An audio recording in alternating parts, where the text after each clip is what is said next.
हम आपके सामने जो ये अन्नपान विधि लेकर आ रहे हैं, इस पूरे अन्नपान विधि के अंदर का जो विज्ञान है, इसके अंदर जो भी एक एक शब्द है, उस ज्ञान के पीछे मैं कृतज्ञ हूँ अपने गुरु वैद्य हितेन वाजा का। तो आइए हम बात करते हैं कुछ मिथ्स एंड फैक्ट्स ऑयल के बारे में, हमारे कुकिंग मीडिया के बारे में। आजकल एक फैशन चला है मल्टी ऑयल ट्रेडिशन। हम जो कुक करने के लिए ऑयल यूज़ करते हैं उसके अंदर 2 या 2 से ज़्यादा प्रकार के तेल मिले होते हैं और इसे काफ़ी हेल्दी बताया जाता है अन्य विज्ञानों द्वारा। पर ये मल्टी ऑयल ट्रेडिशन बिल्कुल ठीक नहीं है, क्योंकि जो हम एक तरह का तेल यूज़ करते हैं वो तेल एक खास तरह का कर्म करने वाला है शरीर में, और हम उसको अगर हम 2-3 मीडियाज में मिक्स कर देते हैं तो वो उस प्रकार उपकारक नहीं होगा जैसे एक सिंगल ऑयल। जैसा मैंने शाक वर्ग में बताया था कि शाका नाम यम के भ्रष्टा, वहाँ मैंने बताया कि 2 तरह के स्नेह से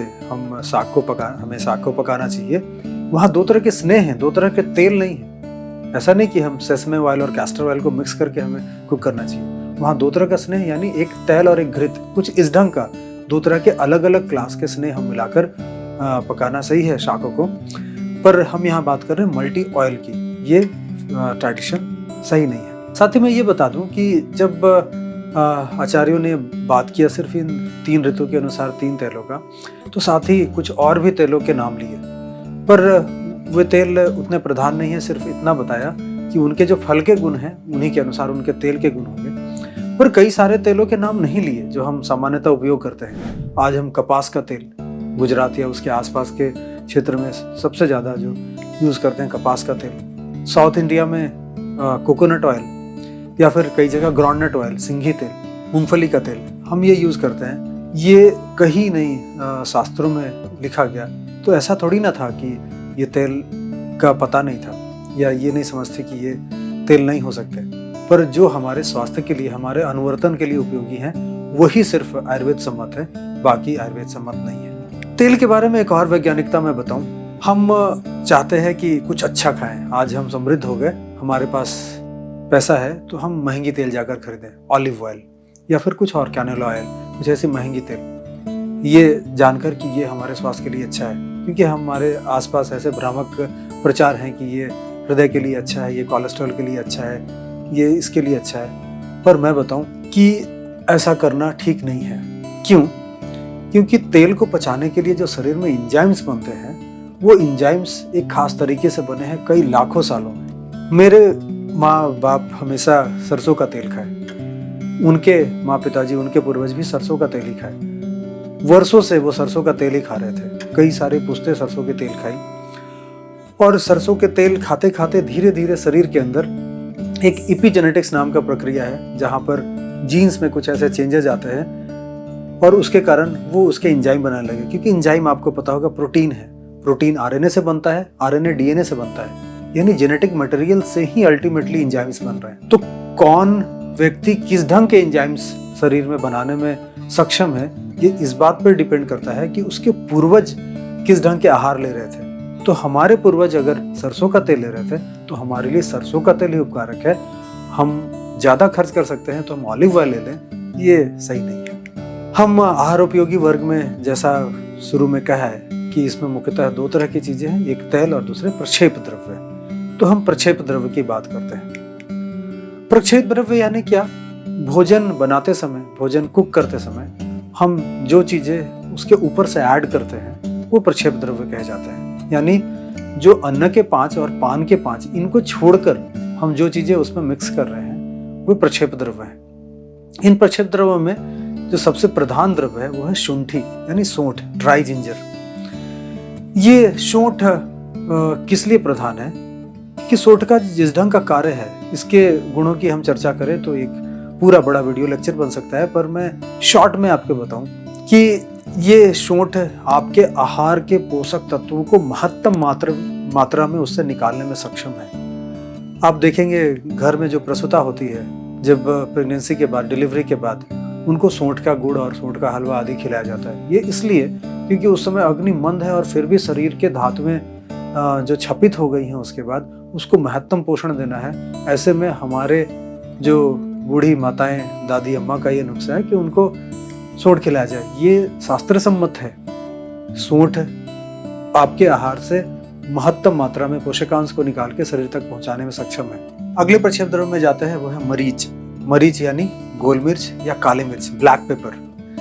ब्लैक पेपर अधिक उष्ण नहीं होती है, यानी कि जितनी उष्णता हम जो नॉर्मली ग्रीन चिली खाते हैं वैसी उष्णता इसमें नहीं है, वैसी तीक्ष्णता नहीं है। और भारतीय समाज में, भारतीय परंपरा में शुरू से ही काली मिर्च ही खाई जाती है। ये जो ग्रीन चिली है या मिर्च है, ये विदेशों से आई है लगभग भारत में 700 साल पहले, और ये मिर्च की परंपरा लाखों साल की है। तो आप बताइए, आप लाखों साल वाली लेना चाहेंगे या 700 साल वाली?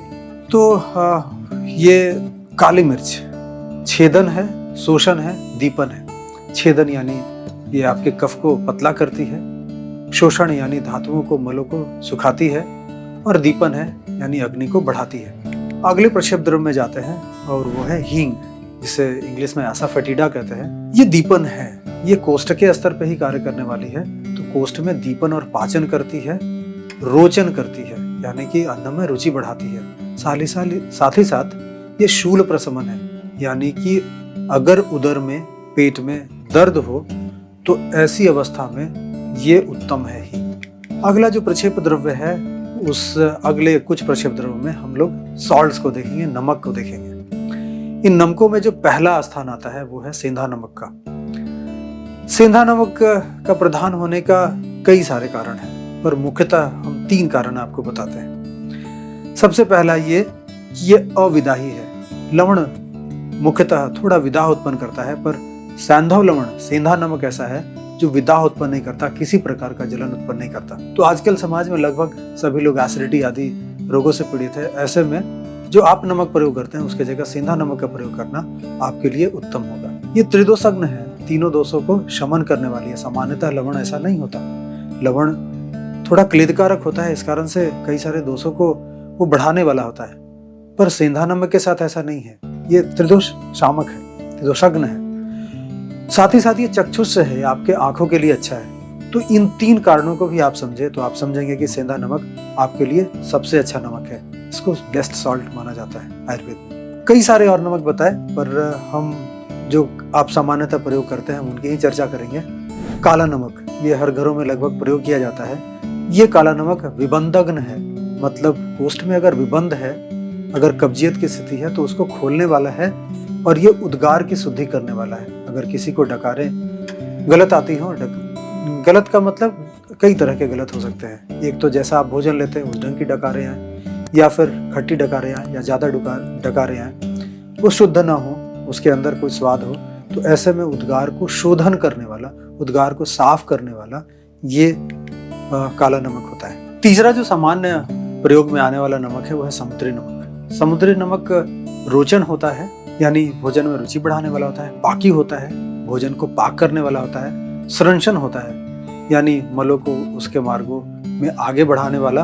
और ये अनिलापहन है, यानी वायु को वो हरता है। हम पर सामान्यतः जो नमक यूज करते हैं अपने घरों में, बाजार से खरीद के लाते हैं, आप चेक करेंगे क्या ये सचमुच समुद्री नमक है, ये सी सॉल्ट है, या फिर ये केमिकल बाई प्रोडक्ट है। कई सारे नमक जो हम प्रयोग करते हैं वो समुद्री नमक नहीं है। समुद्री नमक बहुत जल्दी ही जल को शोषित करके और वो आर्द्र हो जाता है, वो मॉइस्चर को जल्दी अपने में पकड़ लेता है, क्योंकि वो हाइग्रोस्कोपिक होता है। पर ये जो नमक जो कम हाइग्रोस्कोपिक है वो समुद्री नमक नहीं है, आप ये बस समझ लें। अगला जो प्रक्षेप द्रव्य है वो है स्याह जीरा, मंगरेला, जीरा, अजवाइन और धनिया। ये सारे प्रक्षेप द्रव्य रोचन है, दीपन है और दुर्गंध नाशक है। ये शरीर के दुर्गंध को दूर करते हैं। रोचन यानी आपके खाने में रुचि बढ़ाते हैं, दीपन यानी अग्नि को बढ़ाते हैं, और साथ ही साथ शरीर के दुर्गंध को दूर करने वाले होते हैं। ये रहा आपके सामने आखिरी वर्ग, यानी आहार उपयोगी वर्ग। आहार उपयोगी वर्ग खत्म करने के पहले मैं आपको ये बता दूं कि इसके आगे आचार्य चरक ने कई सारे चीजें बताई, कई विधियां बताई कि हम आहार को कैसे लें, कैसे आहार को लेना, कितना लेना, किस मात्रा में लेना, किस विधि से लेना सही है। ये हम अगले वीडियो लेक्चर सीरीज में आपके सामने लेकर आएंगे। पर एक बात आपको बता दूं कि जब हम भोजन सामान्यतः लेते रहते हैं और ऋतु संधि आती है, एक मौसम से दूसरा मौसम बदलता है, हमारे सामने कई सारे ऐसे मरीज उपस्थित होते हैं जो ये शिकायत लेकर आते हैं कि जब भी हमारा मौसम बदलता है हमारी तबीयत खराब हो जाती है, तो ऐसे में हम क्या खाएं। तो ये ऐसी कई सारी बातें हम अगले वीडियो लेक्चर सीरीज में लेकर आएंगे, पर मैं शॉर्ट में बता दूं, जब भी एक मौसम से दूसरा मौसम बदल रहा है उस समय हमारी अग्नि की स्थिति, हमारे शरीर के पूरे दोषों के संगठन आदि बदल रहे होते हैं। ऐसे में अगर हमें सुख चाहिए, ऐसे में हमें भोजन का सही परिणमन चाहिए, तो उसके लिए आचार्य ने बताया कि सुख परिणाम कर है क्या, और वो है एक काल भोजनम। एक काल भोजन सुख परिणाम कर होता है। जैसा कि मैंने बताया कि सुख का मतलब, सुख वो जो सुख दुख वाला नहीं, सुख का मतलब ख यानी हमारे स्रोतस, वो अगर सुव्यवस्थित है, वो सुचारू रूप से काम कर रहे हैं, तो वो सुख है। और परिणाम, परिणाम यानी हमारे अग्नियों द्वारा आहार का पचन। तो स्रोतों का ठीक रहना और आहार का प्रॉपर पचन, अगर ये होगा तो वही सुख है, वही स्वास्थ्य है। ये रखने के लिए कहा कि सर्वश्रेष्ठ है एक काल भोजनम। अब एक काल भोजनम कैसे करें? एक टाइम खाना खाकर तो फिर भूख लग जाएगी। तो भोजन का मतलब पहले समझें। भोजन का मतलब भक्त, यानी जिसे हम चबाकर खाते हैं। तो चबाकर खाने वाला खाना दोपहर को, और सुबह और शाम उष्ण प्रवाही आहार, मतलब गर्म तरल पदार्थ। वो तरल खिचड़ी हो सकती है या दूसरे जो भी आप व्यंजन बना सकते हैं वो। अगर हम सुबह और शाम ऐसे उष्ण तरल पदार्थ लें और दोपहर में सिर्फ एक काल भोजन, मतलब जो चबाकर खाने वाली चीज है, वो भोजन हम दोपहर में करें, जब भी एक मौसम से दूसरा मौसम बदले उस समय हम एक काल भोजन करें। फिर से मैं बता दूं, एक काल भोजन मतलब सुबह और शाम उष्ण प्रवाही आहार, दोपहर में सिर्फ प्रॉपर भोजन। साथ ही साथ मैं आपको ये बता दूं कि ये जो हमने बात की 12 वर्गों की, 5 अन्न के, 5 पान के और 2 कृतान्न और आहार योगी, ये सारे जो वर्ग हैं, ये वर्ग किसी बिलीफ सिस्टम को नहीं बताते, किसी धारणा को नहीं बताते। ये पूर्णतः विज्ञान है। विज्ञान किसके लिए? विज्ञान हमारे शरीर को समुचित रखने के लिए, विज्ञान हमारे शरीर के अनुवर्तन को सही रखने के लिए, विज्ञान हमारे शरीर को समवायता को रखने के लिए। साधारण भाषा में अनुवर्तन यानी हमारे शरीर का पूरा पोषण क्रम, समवायता यानी हमारे शरीर के सारे अंग, हमारी सारी इंद्रियां जो कार्य करती हैं, और यही स्वास्थ्य है। इस स्वास्थ्य को सही रखने के लिए, सुचारू रखने के लिए ये 12 वर्गों का विज्ञान है। अगर आप इन 12 वर्गों के विज्ञान का अनुकूलन करें तो आप स्वास्थ्य पा सकते हैं, कई सारे रोगों से बच सकते हैं, और जब रोग हो जाए तो उस रोग को बढ़ने से भी रोक सकते हैं। ऐसे ही कई सारे तथ्य लेकर हम अगले वीडियो लेक्चर सीरीज में आएंगे। धन्यवाद।